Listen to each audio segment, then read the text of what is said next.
Good Thursday afternoon. Welcome to a football show. That is Zach Lyons. I am Braden Gall. Jump into the comment section, share the product, subscribe to the YouTube page, do all the things that all of us in the digital content space ask you to do to support a great and awesome community. We love you guys. So if you got questions, we have lots of time today on the show. If you want to talk, if you got questions you want to ask, if you want to yell things at me or at Zach, we are welcome. We are open for business. We're going to look at a lot. Type in all caps, I guess. I mean, they can't really yell at us. Okay. I guess that's true. I don't know how you whisper digitally either, by the way. I don't know. Like you put an asterisk. I think it's parentheses. That is now the whisper.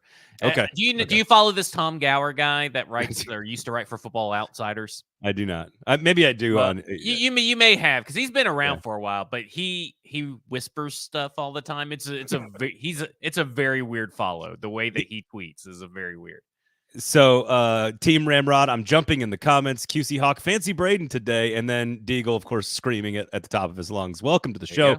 Lots of stuff to get to. We're gonna spend a little bit of time today since things are starting to settle down in free agency, and we kind of have this weird lull in information from a roster management standpoint. We're gonna kind of take a look at some of the other teams in the AFC South, like if we had to sort of rank them going into the draft, evaluate what they did in the offseason. Have they gotten better? What are the sort of I don't want to say like power rankings, because that's sort of an overused word and phrase, but like I just want to get where your head is at on, from a roster standpoint, where are the four teams in the division relative to each other and relative to the Tennessee Titans.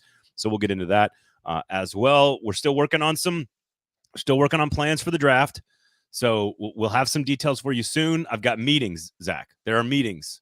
There are pending meetings to iron out finalized details. You're going to want to sign up for the in-crowd at Sinkers Beverages or in Bluegrass Beverages up in Hendersonville to be a part of this process. It's all going to be for a good cause. All of it was for charity last year. It's all going to be for charity this year, but it's going to be even bigger and better and more awesome than last year. So if you attended last year, and I know lots of you guys did, it was awesome. It was a ton of fun. Had a blast with all of you guys. Cannot wait to do it again this year, but it's going to be even bigger. It's going to be even bigger. Many people are talking about it, Zach. So stay tuned for more information from Sinkers Beverages. Of course, all courtesy of our great partner over there in East Nashville, Liquor Store of the Year, great beer selection, etc., etc. Also, Kingston Group, buildkg.com. All these teams right now currently constructing their rosters. We'll evaluate all of them. Buildkg.com is your home for all home needs in Nashville. If you have a custom renovation, if you are looking to remodel your house, if you're buying or selling a house, speak to them first. If you have questions about what's going on in your house buying process or selling process or remodeling process, they're the folks to talk to. The Kingston Group, locally owned, award-winning custom home and remodeling firm. So check them out. Otherwise, we're going to start with some we've got a defensive lineman. The Titans went and signed a defensive lineman, so we'll touch on that. Sebastian Joseph, don't add the day, so we'll that's basically all that's kind of happened since our Monday edition. But there are still a bunch of players left, so I will ask you, Zach, if there are any names the Titans should be sort of kicking the tires on. But Sebastian Joseph, this is a big fella. They sign a warm body to the defensive line. How do we feel? He's there. I was much more excited when he went by Day, because I heard that he had a podcast, and if it's not called Day to Day or Day by Day, then what are we even doing? And then he gets rid of it. Like, that's very diva behavior for a defensive line. Wow. This is like Sebastian Joseph Day. That's what you're called. It's what you've been known for like multiple years. This is, you know what happens after you name change? You get worse. Ask Robbie Chosen Anderson, or whatever he's going by now, whatever Shaq Leonard is going by now. And oh crap, someone else had just Tyrod saying that his name is pronounced Two-Rod. Okay, you guys are wrong. It's Sebastian Joseph Day, and I'm sorry, that's what he is, and that's what it's called. And if he wants to get back to what he was when he was playing against Aaron Donald, you don't do a name change. It's not going to change how you play, except for always for the worse. And that is shown. It's proven. Historical data has shown that a name change always means you play 10 times worse. I like that. Absolute science there. Direct correlation. Expecting that. Everybody else is like, oh, he's a good run stopper, and he used to play well. Nobody else is going to give you the cold, hard facts that a name change is always worse for any player. This is why I like working with you. Just no one brings that kind of statistical analysis and scientific data. It's a scientific process, honestly, is what it is. You got to trust the scientific. Look, I like having 6'4", 310-pound bodies on the roster because there were some holes. So I really don't have a lot to add either. By the way, just it's just they signed a big body. He's just a guy. There's again, I like the general approach of getting guys with sort of this athletic pedigree thing and seeing if you can coach them up, because every now and then you might hit on one of them, but it is sort of throwing darts. I get it. It's throwing darts, maybe with some like calculus, but it's largely throwing darts. So it doesn't move the needle. I mean, he'll be better than probably what he was last year for the Chargers, or really since he got overpaid by the Chargers a couple years ago. But it's not going to be anything that gets going to get fans excited and put butts in seats and stuff. Because guess what? Defending the run doesn't fucking matter. So run stopping, fat asses that get out there and just, kind of laze around and just eat up space, they won't really do it for me.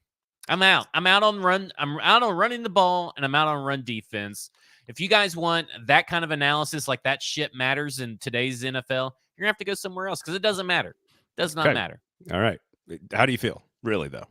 There you go. About it. I will say this, and this is just a quick observation, and I wanted to bring it up just to have a little fun, to lighten the mood before we actually talk about real things, all things real football here. Look, at time of taping, I guess I double-checked about an hour and a half ago, so maybe somebody could have been signed in the last, hour and a half, I guess. But Ryan Tannehill, Kristian Fulton, Teair Tart, Adoree Jackson out there as well. A lot of former Titans just sitting around. Do Titans fans want them? How do Titans fans feel about that? Like in general, this is supposed to be a lighthearted topic, by the way. I don't know. I always tell people the fan base always over this fan base in particular, because the other fan bases, like if a player leaves, they're just like good riddance, see you later. 90% of the time. This fan base is like, whoa, like I can't believe this guy's hitting the market. I mean, last year you had Buck in the middle of the summer saying that Teair Tart's going to get paid $12 million a year because he saw some flashy play happen. It's one of his few times he actually made it out to training camp. He came down from his ivory tower and saw him make a few plays, and everybody's like, oh, he's going to get paid a lot of money. Oh, this Teair Tart. And then, again, Deagle right here. There are so many people that want Adoree and Corey Davis to come back. There are people that want Kristian Fulton to come back. I do not understand. It does not matter. These guys, nobody wants them. We're now in the wave of free agency outside of safety, right? Outside of safety, where there's still good players who are holding out for bigger paydays. All these rest of these players are scrubs, and that includes, like you said, Ryan Tannehill, Terrell Edmonds, Kristian Fulton, Chris Hubbard, Travis Gibson signed, Trevon Wesco, Corey Levin, Joe Jones, Marlon Davidson, Ross Blacklock, Calvin Throckmorton, and Chris Williamson. Calvin Throckmorton. It includes Adoree Jackson. It includes Corey Davis. None of these guys are any good, and they do not fit for the Tennessee Titans unless you're talking about really, really back-end depth. And that's like guys like Calvin Throckmorton and stuff like that, but they've already replaced him with Sadiq Charles. So what a great name. I don't know what else to tell Titans fans anymore than quit overvaluing your shitty-ass players. Because if you are a 6'11 team, guess what? Your players aren't good generally if you're 6'11. That's just how it goes. All I heard was that Mike Vrabel did an excellent coaching job. That's all I just heard in that rant. No, look, I agree. You can just I only wanted to bring it up just because I thought it was funny. I just think it's funny. Yeah. I just think it's interesting and funny. And if you're a Titans fan, look, I'll put my hand in the air here and be like, look, I thought drafting Corey Davis I said this at the time. I was still doing radio on the morning show. And I said, look, you got to take a receiver. He's probably not worth it at 5, but you got to take somebody. I didn't like it, but I thought, okay, fine. He was a good enough move. And I liked the player. I liked the player in theory. And honestly, I think he was an okay football player. Certainly not 5 overall. Some injuries, and he never got on track, and you got to let him go. And that's it. And that's it. Once you let him go, and you move on. And it's not that big a deal. Adoree Jackson, same thing, same exact draft class. He gave you a couple good moments. He was on a team that gave you a lot of great memories. Move on. It's okay to move on from these guys. And but I do think It is weird, and it's what it really does, Zach, for me is it crystallizes where we are in the state, like sort of the history of the franchise. When you look around at free agent lists and you see like 6, 7, 8 of the most important names on some of those teams, just all either signing with other teams or unsigned at all or retired in Taylor Lewan's case, you just we're in a whole new era, man. And it's you got the new regime, you got the new coach, you got new free agents. It's time to move on. But I did think it was interesting that I looked at the list this morning and I was like, oh, there's like 7 guys that are on the free unsigned. agent tool. I put all the unsigned Titans players on a list, so you can keep up with like what they got paid if they do sign. It's just like, man, not a lot of movement. No, for a while there wasn't. It was like just Sean for like the first couple of days. It was Sean Murphy Bunting and Azeez Al-Shaair, and then business picked up a little bit, and now you're just like, yeah, these guys. Well, so it's Sean. Guys aren't going anywhere. Honestly, it's Sean Murphy Bunting, Azeez Al-Shaair. You got Danico Autry. You got Derrick Henry. Am I missing like Aaron Brewer signed Brewer. Aaron Brewer got paid in theory. Chris Moore, and then of course the Tennessee Titans brought back 3 of the people that were on the team: the Nick Westbrook-Kine, Julius Chestnut, and Jack Gibbons. So I want to start with names that the Titans have already missed out on, and just ask you quickly what you think about that. Well, at least missed out on them for now, I should say. They definitely missed out on Chase Young, but once you look at the contract, is that something you think the Titans should have done?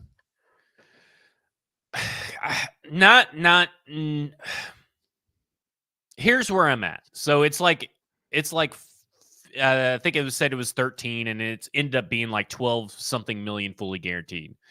But the problem is that it's not a problem. If Chase Young were to miss games like he is wont to do, last year was one of his healthier seasons and he played through an injury. But if he were to miss games that less than 16, like if he was to play less than 16 games, you get money back next year. So I think that at the end of the day, if he duplicates what he did last year with was just like 70 something pressures, right? Which is an insane amount for Chase Young that that matters to this team, then it's going to look like a good contract.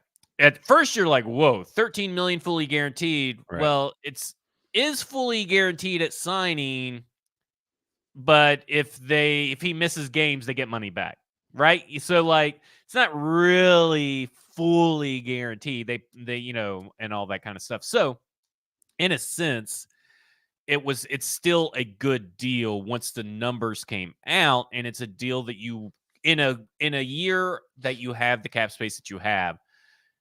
In a year like that, this is the year that you do that. Like that's what you would do.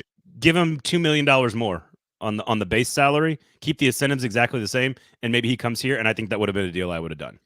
I don't think he was coming here. From the way it sounded, he rescheduled, I believe, the Carolina visit, and I don't think he ever showed up to Tennessee, if I'm not mistaken. I could be wrong, but I think it was supposed to go Carolina, New Orleans, and Tennessee, so he never even showed up here. Yeah. And New Orleans went full court press. They took him out to dinner. They went Dennis Allen, the defensive coordinator, and they went Honey Badger. I mean, they went full court press to get him. So when you get paid also that kind of money and also feel wanted, I don't know if Tennessee was ever going to really get the chance to do anything. No, I tend to agree with that. It's just us talking. It's just us girls talking here. And if you could have gotten a player of that caliber for that price point, I think certainly it was smart for the Titans to be on the list. So at least there's that. And then, of course, we got the Diana Rossini note about how they were like this close to trading for L'Jarius Sneed. And here's the thing. I'm curious if the more this goes on and the closer to the draft that we get, obviously he wants big money. The Titans have some space. It would fill up the cap. Maybe not this year, but the year after that, they still have that space in theory. They're also going to have 36 million, 37 million come off the books next year because they're not going to have that dead money. It's a glaring need. I'm not surprised that the Titans were close to acquiring him, but it is interesting to me that Diana Rossini said essentially she had the tweet like saved in her drafts to send, which means I think the door is still very much open, and I think more so than I even thought on Monday. Which is, you know what? I think the Chiefs want to keep him. I think if they want to make a run at another Super Bowl, they want to keep him. Do they want to re-sign him long-term? I don't know. So No, you're so far behind on your Sneed news, man. I even put out a massive tweet detailing what all's happened since then, because also Buck was the same thing. I had the same thing he said on the radio, close to what Diana said, that they thought it was going to be a done deal. I'm trying to find it right now if I can get to it. But there's Matt Verderam, who follows the Chiefs or covers the Chiefs, and he was on a radio show for Kansas City. And, you know, over the weekend, you had all the Colts fans and this Colts analyst from A to Z say that it's getting close to being done. Stephen Holder and Adam Schefter of ESPN said the Colts aren't even in it. But then these guys come on. And I'll run it down for those that may have not seen the tweet, or especially since you don't know, Braden. But so it was a KC radio show called The Drive, and it had the Sneed Titans convo. And it's if you go to the link, you can hear it all yourself. That on Spotify, they have this particular clip taken out. But the host said that he's hearing that KC is fine with him playing on the tag, and Matt Verderam, he says that that's true because they'll just repeat with him. They're fine paying him 1 year and three-peating with him. He wants to be the highest paid cornerback per AAV, which is $22 million per year, and that's what he's basing his premise on. No team has offered a second-round pick. The host said he feels like $80 million is on the table. Matt Verderam says $80 million is on the table. 4 years, $80 million, which is $20 million AAV. Host thinks that KC has to weigh the compensatory pick that KC could get next year, but it's technically a 2026 pick, right? So in 2026, you're either going to get a fourth or a fifth, maybe a third, but only 3 third-round comp picks were given out this year for players leaving and signing elsewhere. So it's not for sure a thing.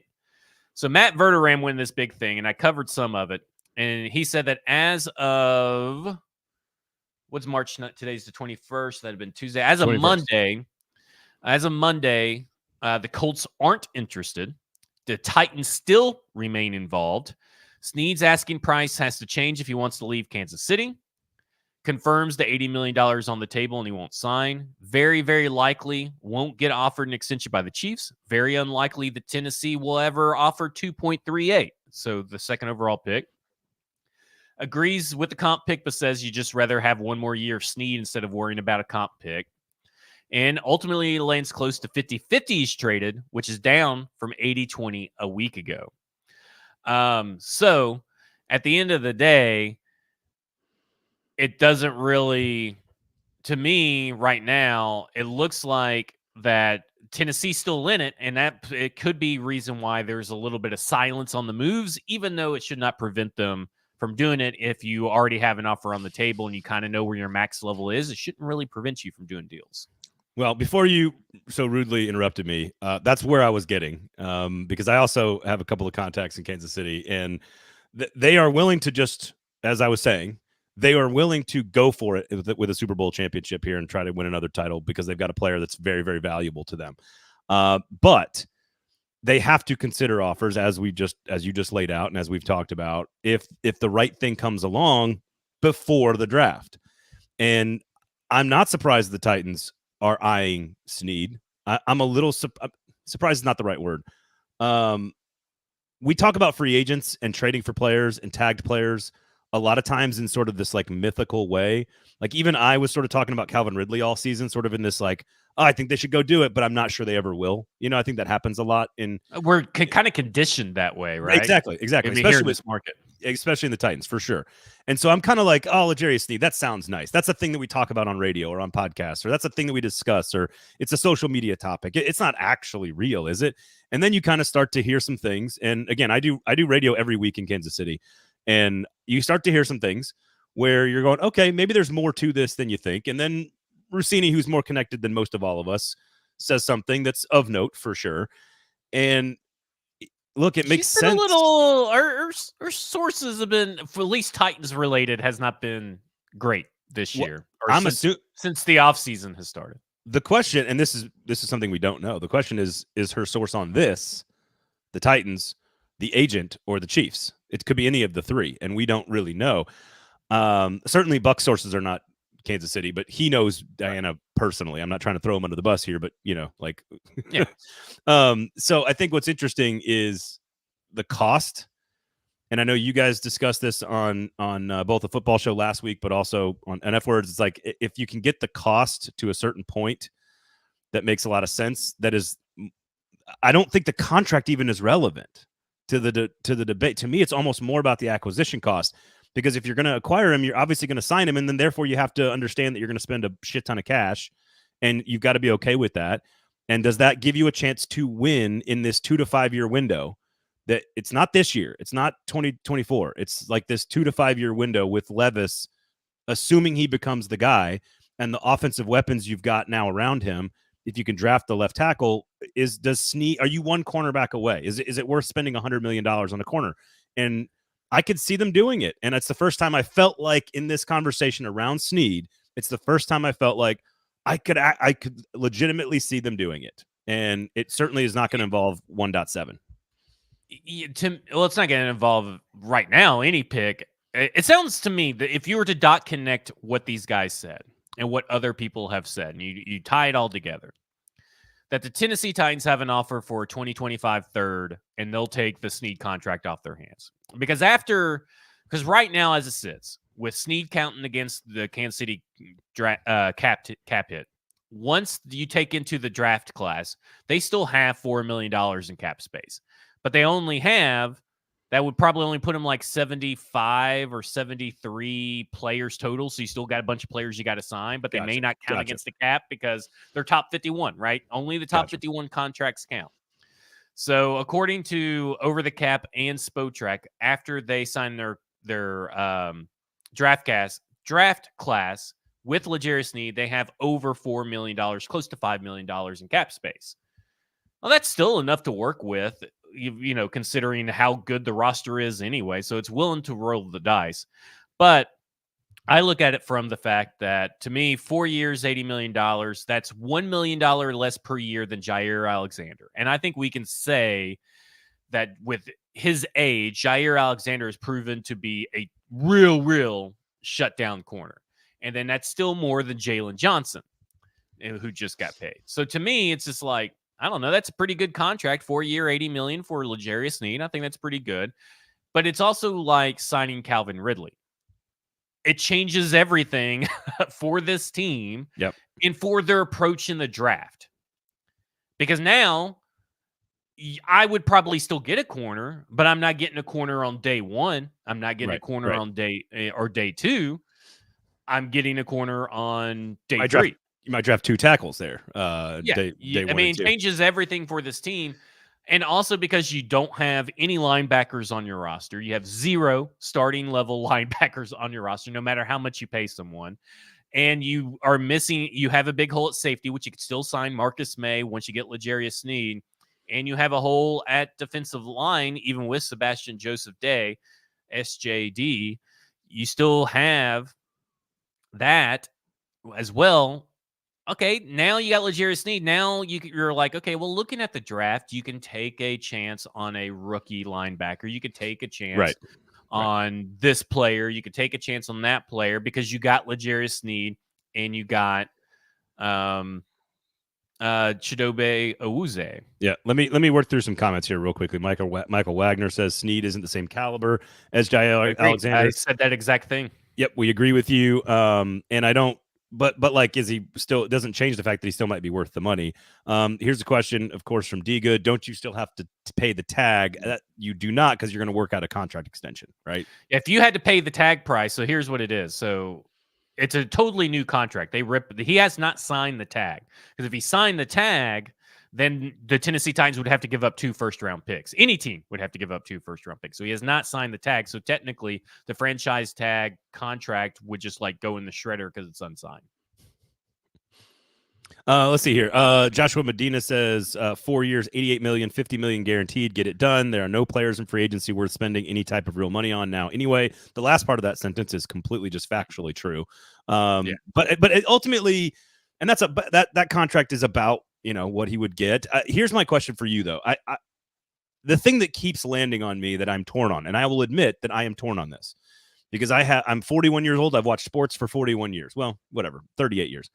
And I have in my head inherently the concept of rebuilding, that it takes a little bit of time. And I know I've been trained by the NFL that it's not the same as every other sport, that you can do it so much faster than any other sport. And but like my instinct is no, it takes time. You need to see it all the way through to get it done. Look at what the Bears are doing, right? They're like, no, we tried with Fields. Fuck it, you're out of here. Let's go to Caleb Williams and really truly do the rebuild in a deep way. And what I keep coming back to in some weird like gut instinct kind of way is that trading for L'Jarius Sneed puts the cart before the horse for some strange reason for me. That they're all this like trading for L'Jarius Sneed is something they do next year. You know, does that make sense? Like next year, they've gotten some holes filled on the roster. They've added another draft class of depth. They figured out if Levis is the guy or not. The coaching staff is a year older and more experienced. Okay, now we're a lockdown corner away at $90 million from competing for a championship and making a run. Am I crazy for thinking that they're just not quite there yet to be doing this? Because like you said, it does change everything. If they go get a player like this, they are saying to the fans and to us, we think we're good enough to compete right now. Compete or contend? Compete. I would say compete as like. I mean, because they're right. I mean, I'll be honest. I'm really down on this defense. But when we get to the AFC South, you know, I don't think they're going to compete for like the AFC Championship with or without L'Jarius Sneed. Now, other people can. Right. I'm not right there. But, I mean, when we get to the state of the AFC South, even as the Tennessee Titans would field probably the worst linebacking core that you've ever seen, I don't know. I would kind of think that, okay, maybe they're playing for a wild card spot, even as they sit now, because I think Calvin Ridley changes that. I think, you know, we'll see what the offensive line looks like, but there's still some, you know, capable starters at left tackle or right tackle out there in free agency. You still have the draft. Like, I don't know. Like, to me, it's like you go from, and I know this is going to sound crazy, but you go from right now looking at a wild card team to getting L'Jarius Sneed, changing your draft strategy to maybe contending for the AFC South, but you have a really good chance at getting the one of those wild card spots. Like, you know what I'm saying? Yeah. Like, it bumps it up. I know that other people are like, you know, well, anything can happen when you get into the playoffs, but I'm not one of those people. You know that. But I feel like, because there's not a chance. It's going to be so odd if every free agent signing the Houston Texans have made succeeds. Someone's going to get injured or something like that, right? Like, it's just so freaking it's a problem. It's too many names. It's too many names for it all to work out. But it's going to work out good enough. I agree. They're the favorite. We'll get to this, but they're the favorite. Yeah. But what I'm saying is that is part of, you have to factor in when you're talking about what the Tennessee Titans could be contending for or competing for. And it's basically, I think L'Jarius Sneed could help, but L'Jarius Sneed's also going to help you next year, right? Yeah, and he helps your safety. He helps your safeties too. Yeah, well, he's also going to help next year. You're still going to have him on the team, and you're going to have a very good corner. You're still going to have Chidobe Awuzie on the team next year. He's the Ridley. He's the Ridley. He unlocks your draft strategy. He unlocks your defensive scheme strategy. He helps other positions on the defense.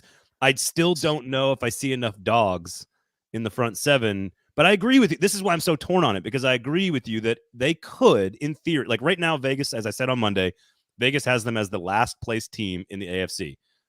Statistically, odds to win if you're gambling. It doesn't mean it's the truth. It just is. I'm just using it as a point of information. But I could also see any possibility taking place. I could see them going from 6 wins to 9 wins is not a hard thing to do in the NFL. It's going from 9 to 13. Think of how many single score losses they had last year. Yeah. So are they a Ridley and Sneed away with some other smart moves in a draft class from contending for the division? I think they're kind of already there. But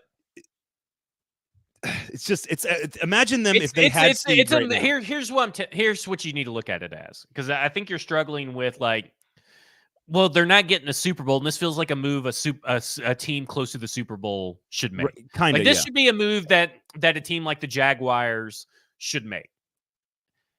Yeah. But they told you it was like a 2-year thing, right? So isn't this, if you're looking to sustain success, and a player like this who is available that will be relatively cheap now compared to what it will be next year, because remember, a lot of cornerbacks are about to get paid as well as a lot of wide receivers. So it's kind of like the Calvin Ridley thing. If you go ahead and get him inside the building now, you can establish a culture that you are looking to establish with the players that you want. Like, I mean, Brian Callahan has seen L'Jarius Sneed swallow up Jamar Chase numerous times throughout the year. That's why they want him. That's why they want him.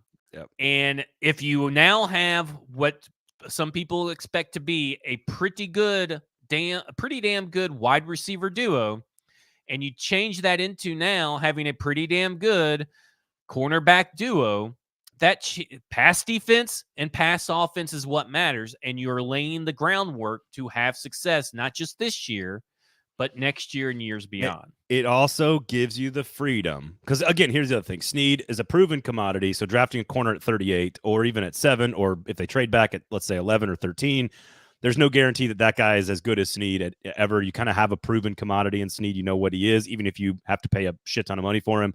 But what it does is it gives you the opportunity to go get a Darius Robinson, let's say, at 38. It gives you, if you trade back, you could take a lineman in the first round, or an edge rusher, or a middle linebacker, like you already said. It just opens up your flexibility, just like Ridley does, to change what you prioritize in the draft. And we've already been saying for a long time, don't be surprised if this team does something different with one of its first 2 picks than you expect. But if they add a $100 million receiver and $100 million corner, I'm using those as broad terms here. Yeah, you're not going to go use a first round pick maybe on one of those guys. So right. I think you're right. My internal struggle is this team is not close enough to be going and making a move like this.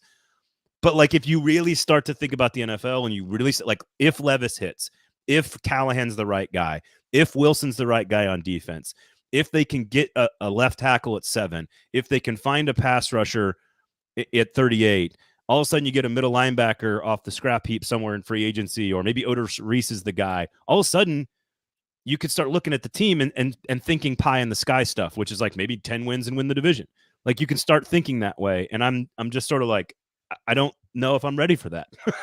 Well, to me, it kind of ties into the division talk, and we can shift there because we're talking about the AFC South post-free agency, right? So let's say they get L'Jarius Sneed. So you play the Jaguars twice a year, and their best wide receivers are Gabe Davis and Christian Kirk. And you have L'Jarius Sneed and Chidobe Awuzie. And McCreary.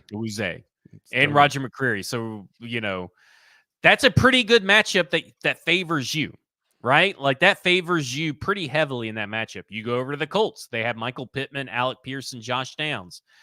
Now you have flexibility to kind of cover Josh Downs and cover Alec Pierce, which you couldn't do in a game last year, right? Like, okay, that's a favorable matchup in favor of the Tennessee Titans as far as corner versus wide receiver.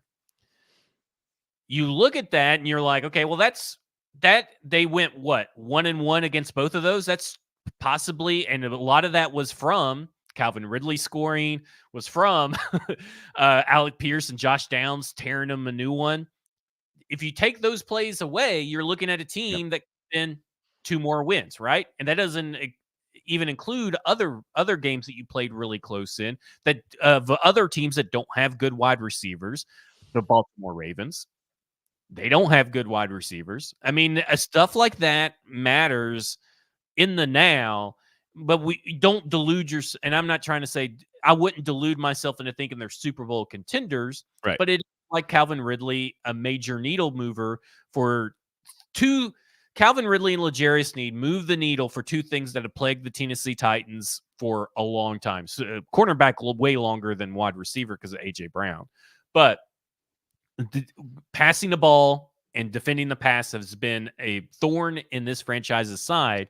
L'Jarius Sneed changes that. Right now, you're rolling out Chidobe, a rookie, maybe Tre'Davious White, but still probably a rookie, and Tre'Davious White and Roger McCreary. That's not going to. That changes everything about what I just said with the Jaguars and the Colts in terms of those matchups. So, in the interest of playing devil's advocate here, just for the sake of the conversation, because we're talking AFC South, you look at what Houston invested in, which is a lot. I know they lost a lot of linebackers. They brought a lot of corners in as well, but they bring in Danico Atriaziz, obviously from the Titans. They go get Daniil Hunter. They go get Tim Settle. Like they've got Will Anderson. Like they're going to get after your ass this year. They're going to rush the passer. Yeah. You got Jacksonville listen, they may field like all 11 defensive linemen. We may see like the first, 11 down. Yeah. PK is going to have to ask a question like of D'Amico Ryan's like, do you run a 9 or a 10-man front? Like, what do you run? Yeah. No, Eric Armstead, of course, and Mitch Morse signed by Jacksonville to play along their front line. So you can see what's interesting to me is if they go get Sneed, the Titans are clearly signaling exterior play, right? Play in space, passing game, offense, passing game, defense. The other teams are kind of signaling that they're investing in a different direction. They're going a little deeper into the front seven. It feels like they still think Derrick Henry is there. Like, right. Do you kind of feel that way? Like, I feel the moves being made are like if Derrick Henry was lined up, they're in the wrong division. Titans are modern. The Colts, of course, re-signed Grover Stewart, who was great against the run last year, and that team is different against the run when he's in the field. Tyquan Lewis, they re-sign him. They go get Raekwon Davis. So ultimately, I agree with the top line initial kind of joke, like, oh, you guys still think you're trying to line up and stop Derrick Henry 36 times a game? I think I could also argue that it's because that pass rusher situation and the defensive line situation is just like the offensive line situation is drying up. And there's like, they could have done better at linebacker. I'm not arguing that, but right now they are by far the worst front seven in the division by a pretty large margin. And that is concerning if you're looking to rank where everybody is, because the other side of the ball is not fixed either yet. I like Cushenberry. Yeah, I was about to say they're the worst team in terms of what's in the trenches. Right.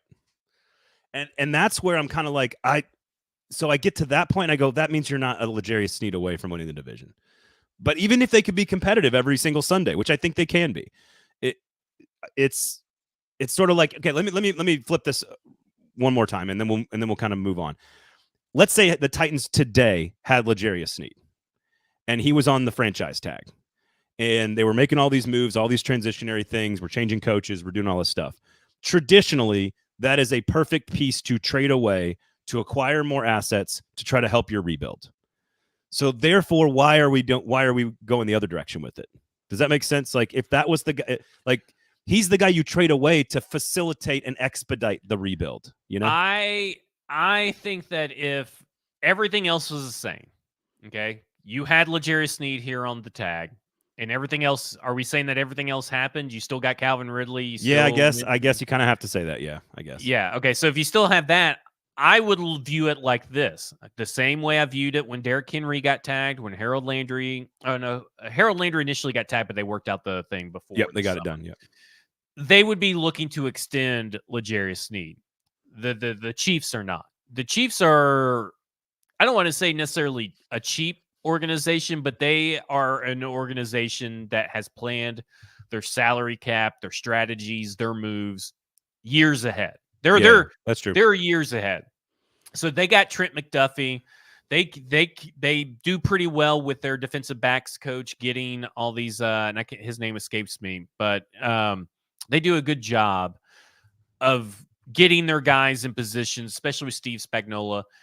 L'Jarius Sneed is more of a luxury. So I think that they feel with Trent McDuffie coming up wanting to get a new contract, they have a couple other defensive players, a couple of other offensive players, all needing new contracts. Creed Humphrey's one of them. They're probably like, okay, well, we can get rid of L'Jarius Sneed and we'll now find our next Trent McDuffie. So, but if we don't have to get rid of L'Jarius Sneed, now the Tennessee Titans in a totally different situation where they don't have any corners. Yeah. Or now they have Chidobe, but you take him, and to me, I think that in this situation they'd be looking to extend L'Jarius Sneed, and probably already would have done so. Instead of they're using the tag the way it's supposed to be used, which is to get a long-term deal. look Yeah, at. no, I follow you. Here's Deagle says this: the Texans brought in a ton of veterans to expedite their rebuild, depth, and starting level guys. It feels like that should be next year for the Titans, right? Like last year was D'Amico Ryans, acquire C.J. Stroud, start him from the beginning, start that process last year, finish the process this year, and boom, you're the team to beat. And right now, let's be very honest, they re-signing their kicker and their receiver and their tight end, bringing in all the guys in the front seven. Like the Texans are the favorite in the division, in my opinion. I think they've done the best job so far. It doesn't mean that all the pieces are going to work or going to hit, but I think that trading for Joe Mixon for a 7th-round pick is an excellent move. Upgrading on Devin Singletary, so I think you're putting everything in a position because they're in win now mode because they already learned about their quarterback. They already have all these other receivers that they found, right? Like Nico Collins and etc. Dalton Schultz as a playmaker. They went out, to me, they're the number one team in the division. They're the team to chase right now. I don't know what to make of Jacksonville and Indianapolis, but the Texans feel like if the Titans are where the Texans were at this time next year, I feel like we'd be in a good place. Like that means you've learned Will Levis is the guy. The offense is fine. You found a receiver in Ridley and maybe some other guys. You developed the offensive line. Like, does that make sense? Like it feels like. Yeah, I can see what you're talking about because I mean, they go out. The Texans had Brandon Cooks, Nico Collins, and they eventually traded away Brandon Cooks. So to your point, about trading away certain assets, they traded away Brandon Cooks to the Dallas Cowboys. But they also they didn't trade for anybody, but they signed a lot of veterans last year. The Tennessee Titans are, to me, it's just kind of like here's what I think. I think last year, we all knew D'Amico Ryans was going to be a pretty dang good head coach, but we all kind of thought it may take a year or two for him to get his feet underneath him. And it turns out it didn't. It did not take a year. He came in guns blazing and cemented himself last year as the best coach in the AFC South. Why can't that be for Brian Callahan? And so they kind of made moves to me I look back on it, and the Texans kind of made moves like, let's kind of feel it out. Let's kind of see where we're at. Let's get enough good, average, capable starters all across the board. Nobody great, and let our coach them up. So a bunch of Titans are kind of like a bunch of cushion berries. We expect Brian Callahan to be a damn good coach. And so if he wants someone, we're going to go get him. And that's kind of where I'm at. Like, I kind of feel they're halfway between what the Texans did last year and what the Texans did this year. They're like that halfway point, and maybe that's a good thing. When did Will Levis start? You saw what they did with the Houston Texans, right? Yeah, you saw what it did for them, but they just didn't have enough firepower to get over the hump in the playoffs. If the Tennessee Titans somehow make it to the playoffs, it would look like right now as the roster sits, they would have enough firepower to at least make it a little bit further in the playoffs than the Texans did.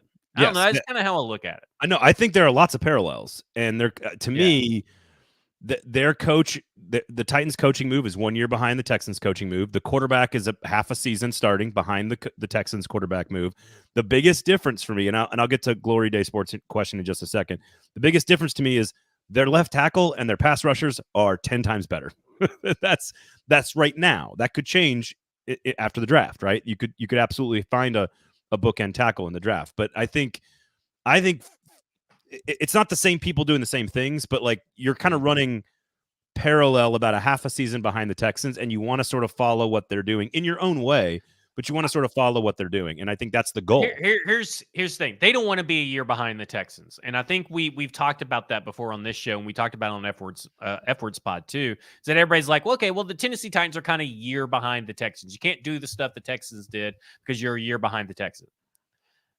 The moves right now are kind of looking at it, and especially with the L'Jarius Sneed, all the smoke around that, kind of feels like they don't want to be a year behind the Texans. They want to be, okay, maybe we're half a year behind the Texans, then next year we're right with the Texans. That's kind of what it feels like to me. It's one of those races where like you've grabbed the baton on the last leg of a relay, and all you want to do is you're like halfway behind, and all you want to do is close the gap, or maybe the third leg, I should say, of the relay. You want to close the gap to where you get to the last leg and you're kind of even.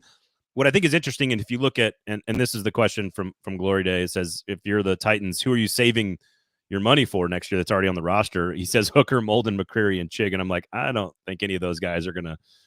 I mean, Hooker's contract's already in there. I don't think any of those guys do anything to your cap that makes it keeps you from making any moves you want to make. I can't think of anybody I can't either. that they would be planning ahead on. No, it's like Will Levis in 3 years. Like that's why they're in the spot. That's why the general manager got fired, because there are no players like that. Right. Which sort of brings us to the other two teams, which I think are totally wild cards. Jacksonville, they're so meandering, and I can't tell you what their philosophy is. I can't tell you what their direction is. I still think they have a. Think they did last year. I know. I agree with you. I still think they have a floor, but I think they have a ceiling as well. And so it's sort of like they're going to be competitive and they're going to beat some teams, but they're going to lose some games they shouldn't. They're probably right in that 8-9, 9-8 range again, and they haven't like shown us what their identity and philosophy is moving forward. I like the moves. Like Eric Armstead is solid. Mitch Morse is solid. Bolstering the line of scrimmage ahead of Trevor Lawrence is a smart thing to do. They've got a pretty good front seven that I like. Darnell Savage is okay. He's fine. But you trade Calvin Ridley for Gabe Davis. Like, it feels like all they know how to do is just like maintain status quo. That's all they know how to do. That again, and I said it last year. They think they make moves after years of there is no middle ground with them as far as how they attack free agency.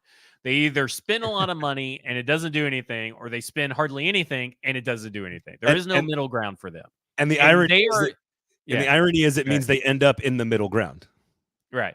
And really, I think it's between Indianapolis and Jacksonville. Are like, I'm with you. They kind of have like this wild variance. You don't really know what Anthony Richardson is, but they have done a good job. But they keep re-signing their players. They don't really infuse their team with new and exciting talent. It's just the same players. So it's like you're putting a lot on Anthony Richardson. Yeah.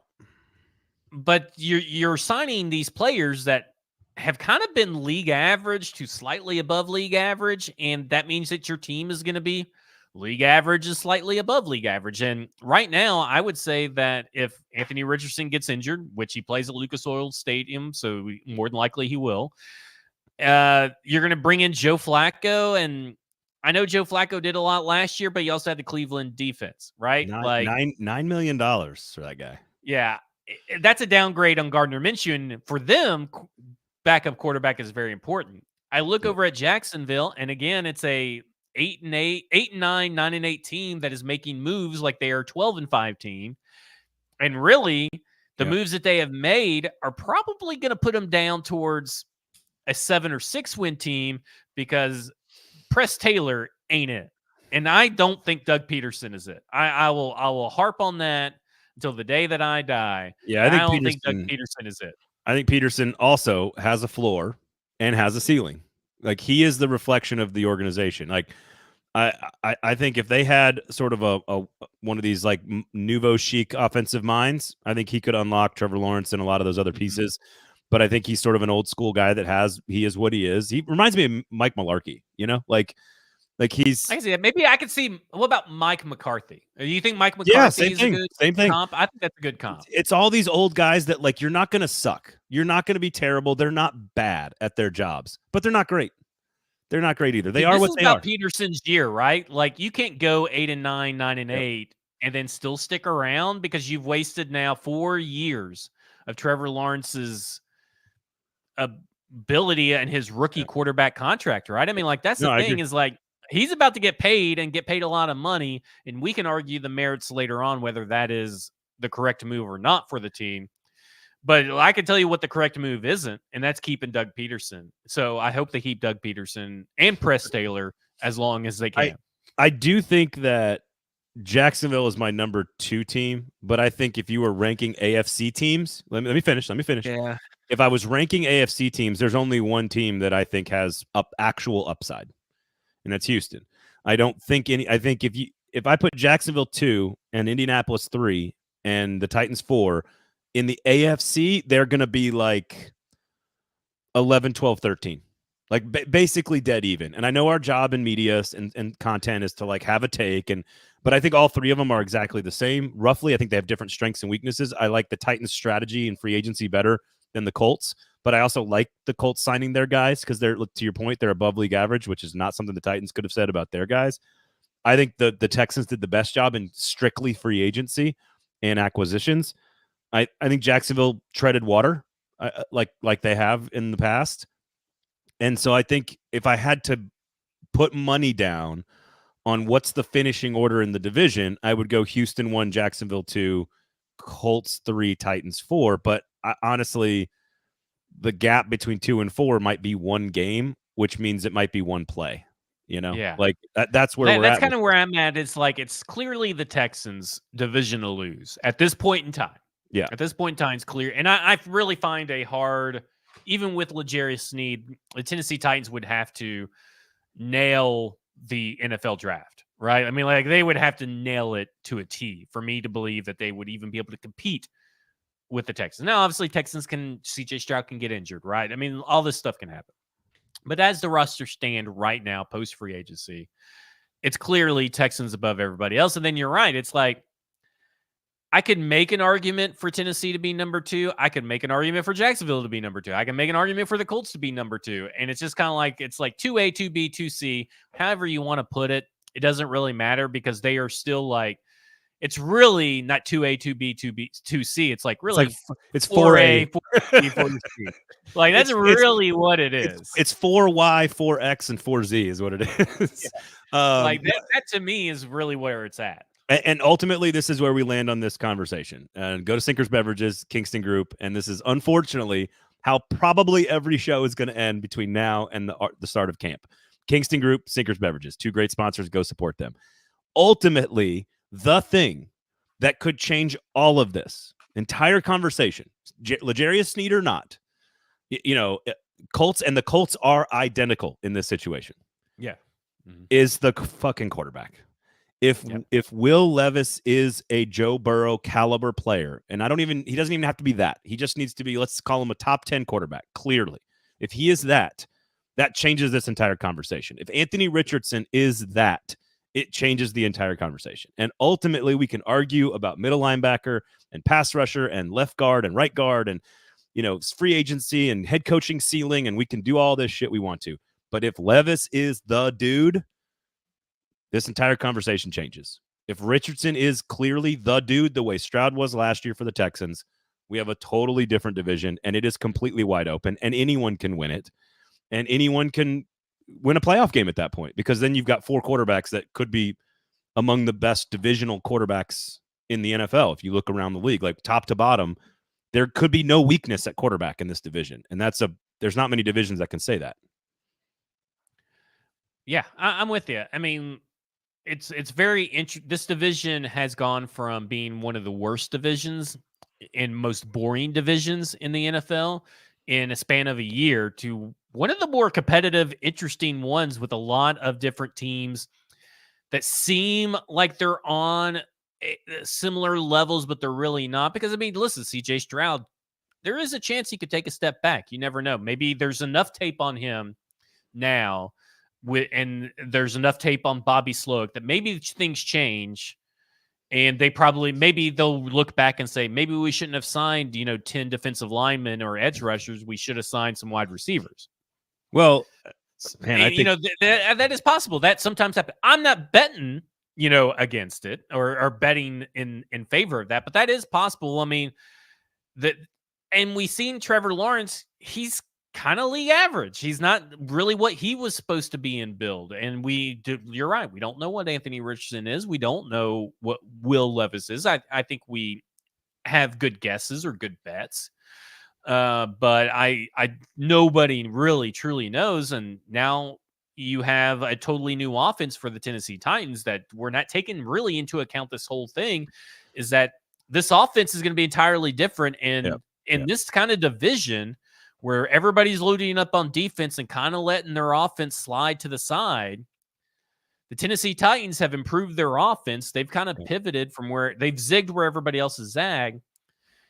And 30-something points would have won them a lot of games last year. Hell, 27 or 29 would have won them a couple of extra games last year.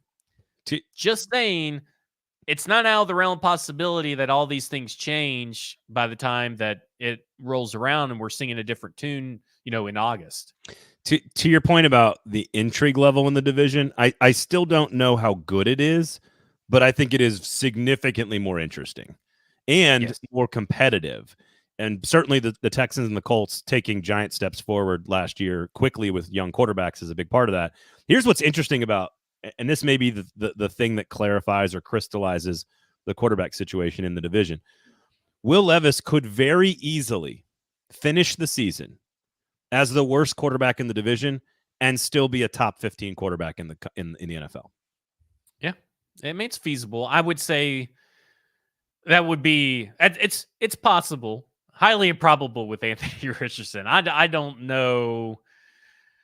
I don't know what to make of Anthony Richardson. You know me, I love Anthony Richardson. He stays healthy. And I wanted Anthony Richardson, but that's a big if on that field that they play on all the time. And it's also a big if that think that I think everybody's a little needs to pump the brakes on Shane Steichen. I think we need to see another year of Shane Steichen. I agree. I think everybody's a little too bullish on him. Dude, shit changes so fast in the NFL. Like, you go from being a hero one year to nothing the next year and back again in 2 years. It's now the thing about the Texans, though, when you look at what they've done, you mentioned all the free agents that they brought in on defense, but trading for Mixon, re-signing Schultz and Brown, and having the offensive line already be there with Slowick back for a year, Stroud in his second season, Nico Collins, Tank Dell. I'm sorry, that offense is going to cook most of the year. And so they are too stable. They have too much coming back that is in a second year together, I think, for them not to make progress. I agree. The tape is out. And once the tape is out, you got to make adjustments. But I sort of trust the collection of pieces because they are so together. Like it's almost the exact same starting 11. I mean, I'm sure there's some guys that I'm forgetting, but like it's basically the starting 11 with Joe Mixon added to the group. So I don't know. I think the other three are like you said, 2A, 2B. You can call them 3A, 3B, 3C. We can call them. They're all basically the same. But it's quarterback dependent on all three of them, I think. So otherwise, I think the Titans moves are. Question. Yep. Okay, so speaking of Titans moves, because this kind of ties into the draft, and it'll be a real quick question. I just want to gauge your interest level in this. I like it. These were the head coaches and GMs present at the Notre Dame Pro Day today.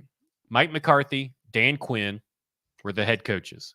Brian Gutekunst, Adam Peters, and Will McClay were the GMs. No Tennessee Titans GM or head coach was there. Bill Callahan was not there either. Of course, he doesn't really go to pro days. He's that old that he doesn't have to go to pro days. Where are you at on that? Because the big discussion that we've been having over at Football and Other F Words and a little bit last year while you were gone was like the drop off between Alt and these other guys is not as big as what people make it out to be. Big deal, no deal, little deal. I want to say that they've, and again, new regime, so we don't know. I want to say, and maybe last year with Carthon, that some of the top 30 stuff, like who they focused on and who they didn't focus on throughout the entire lead up to the draft, that some of that can be smokescreen at times. And I think you're sending a pretty loud. They drafted 3 guys off their top 30 visits, which is a pretty good hit rate. Pretty good hit rate, yeah. Traditionally, because I was going back and looking, I'm doing a special project on the side for Stacking the Inbox, and I was looking at him like, man, I'm kind of surprised this person didn't have a top 30 visit, and they were there, and these are first round guys, and I'm kind of like, that's interesting. So I think top 30 visits I think are different. You're clearly going to use those on guys you're interested in. But I think there is an element of like, hey, if we show up guns blazing at the Notre Dame Pro Day that like, and we're picking 7th, that it's pretty obvious who we love. I think you kind of are trying to. It's almost like not returning a text right away, you know. Sometimes I don't. So ultimately, my I was a little surprised there wasn't a. I mean, obviously the Chargers weren't in attendance, right? I mean, we're talking right. You know, very little people were actually in attendance. Besides, there was the Chargers offensive line coach was there. Yeah. Okay, so big whoop. So okay, like, here's what it is. It could be 3 things. It could be one of 3 things. One, you're not as high on him, and you think it's everyone else is almost as good, so you're going to do more work for the other guys, right? That could be. Because they were both at Alabama yesterday. Two, excuse me. Two, you're trying to throw people off the scent, whatever, play some games pre-draft, et cetera, et cetera, et cetera. Or three, he is so good you don't need to study him. Yeah. He's so good you don't need to go. Bill Callahan has seen everything he needs to see on tape, and he's like, I can work with that. And he doesn't need to go. So it could be any of those three things. We just won't know until they get on the clock at 7. And in which hopefully you are hanging out with us at the Sinkers draft party coming up for the NFL draft. Maybe more than one night. We'll see. Sinkers Beverages, Kingston Group is going to be a lot of fun. Thank you guys, all of you, for hanging out in the comments. You guys were excellent today. Always a pleasure to see and hear from all of you. Hit subscribe on the YouTube page. Share, of course, on Twitter and Facebook. And subscribe to Stack in the Inbox at stackingtheinbox.com. All the other great shows across the platform and the network. You got the Paul Karski podcast. You can catch Zach's work over there as well. Go get a subscription there. You got the Hot Read podcast, Music City Audible, et cetera, et cetera. Lots of great stuff for you guys. I assume that you agree, Zach, that no one else is covering the Tennessee Titans like we are at 440 and at Stack in the Inbox. So we do appreciate you guys for listening. Thanks for hanging out. Have a great weekend, everybody. We'll talk to you on Monday. Be good.